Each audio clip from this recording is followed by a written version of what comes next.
L'espace me manque. Alors la sensation physique de flotter, elle est extrêmement agréable. Je vais pas vous le cacher. Souvent, Ouais. les gens ont un grand sourire parce qu'on se libère des contraintes de son corps, on se met à flotter, on vole. Enfin, c'est un peu du domaine du rêve, du rêve d'enfant, des choses comme ça.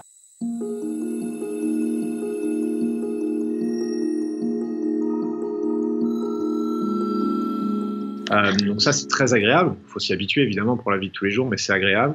Et puis surtout, moi, ce qui m'a manqué, c'est ce sentiment d'être en mission, en fait, d'être en expédition, avec des collègues, avec une intensité dans les buts de tous les jours. Quand on se lève le matin dans la station spatiale, on sait pourquoi on est là. Tout le monde au centre de contrôle est là pour faire en sorte que le travail se passe bien. Il y a vraiment ce côté agréable. Les interfaces sont limitées, les priorités sont claires. On se disperse beaucoup moins que dans la vie au sol. Et ça, j'ai hâte de le retrouver.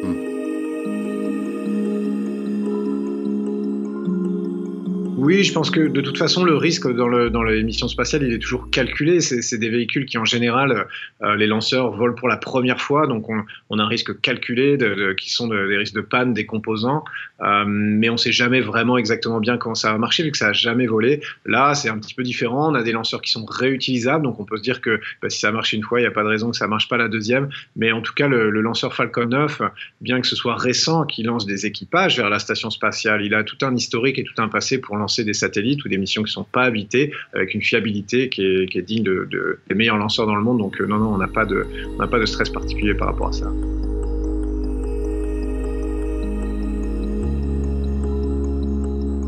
Il y a des expériences qui me tiennent à cœur peut-être parmi les 200, je crois 232 au total. Enfin, il y en a une qui est vraiment enthousiasmante.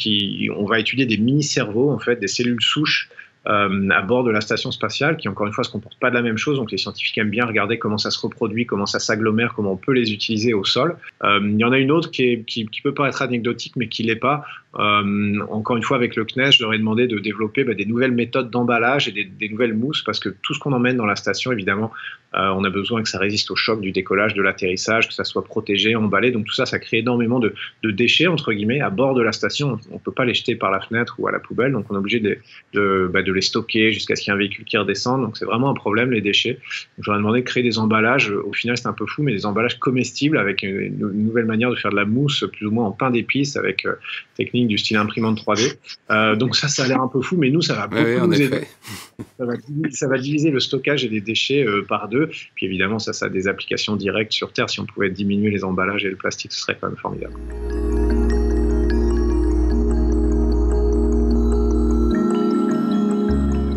Déjà, effectivement, c'est gratifiant. Disons que c'est une reconnaissance parce que c'est surtout pour un Européen, ça n'arrive pas si souvent que ça. On est quand même des partenaires minoritaires. Il ne faut pas avoir peur de le dire dans le programme de la station spatiale. Tant mieux pour nous, ça nous coûte moins cher qu'aux contribuables américains et russes.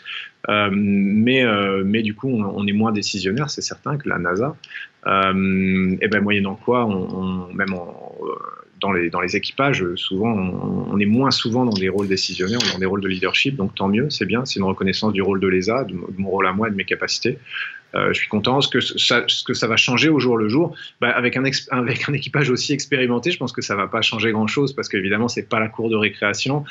Tout le monde est là pour bosser, tout le monde est super sérieux, donc on n'a pas besoin de faire la police et de dire aux gens de ranger leur chambre, ça c'est certain.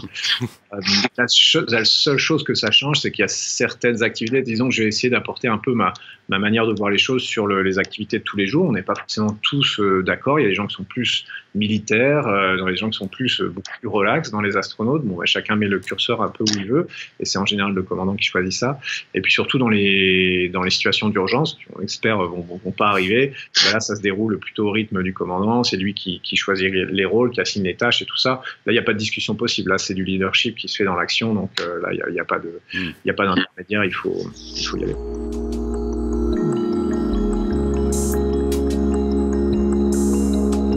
C'est les proches, c'est la famille, c'est ce contact humain en fait avec les gens qu'on a choisis dans sa vie tout simplement. En même temps, on est quand même assez chanceux parce qu'on peut les appeler au téléphone. On a le téléphone sur IP, on a une fois par semaine un appel vidéo de type Skype. Ce qui manque peut-être ensuite, à part ça, c'est on va dire la liberté de faire un peu ce qu'on veut, dont on bénéficie tous les jours sur Terre, même si En fait, les gens se sont rendus compte pendant le confinement, enfin les différents confinements malheureusement, à quel point ça pouvait être précieux et à quel point ça pouvait manquer, à quel point on avait oublié qu'on en bénéficiait tous les jours. Mais pour nous, c'est un peu pareil, la liberté de sortir alors qu'on veut, dans les activités qu'on veut, de manger ce qu'on veut, de regarder ce qu'on veut à la télévision.